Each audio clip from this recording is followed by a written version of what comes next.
What if we dug down deep enough, we found an easy answer to climate change?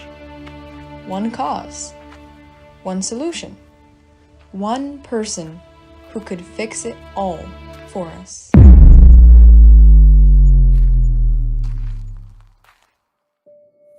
Once upon a time, there was a little girl. She was just an ordinary girl, but she lived in a paradise. This girl lived in a paradise of woven netting of trees higher than the tallest skyscraper. Little children that lived in big cities played on colorful metal jungle gyms. This little girl played on exposed roots of trees, swam in the brooks, and hid behind bushes. The forest was her playground. Every day after school, she would come to her favorite tree that stood proudly on the very edge of the woods. She would whisper stories into its branches, and the whispering leaves would answer back. But one day, the girl came to the paradise to see that it had been destroyed. Empty holes yawned with exposed earth. Severed roots waved silently in the brittle ground, and her tree was gone. The girl wasn't a princess. She wasn't a superhero, but still, she didn't give up. Rolling up her sleeves, the girl did the only thing she knew that could save her forest. Trees, through the process of photosynthesis, release oxygen. They also take in greenhouse gases like carbon dioxide from the atmosphere, and other in abundance from the burning of fossil fuels and other sources of carbon emissions. The carbon gets stored in the tree's trunk. Because of this, trees are called carbon sinks. The ocean is a carbon sink, too.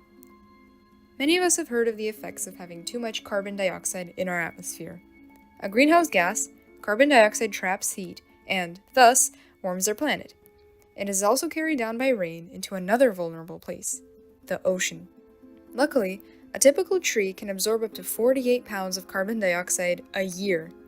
Unluckily, when a tree is cut down, not only do we lose something that holds together soil and provides us with food and oxygen, but we also release all the carbon dioxide stored in the trunk back into the air, and 15 billion trees are cut down each year.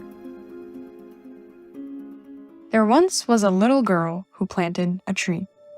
Her name was Elizabeth Wanjiru Wadhuti, and her paradise was in the Erie County.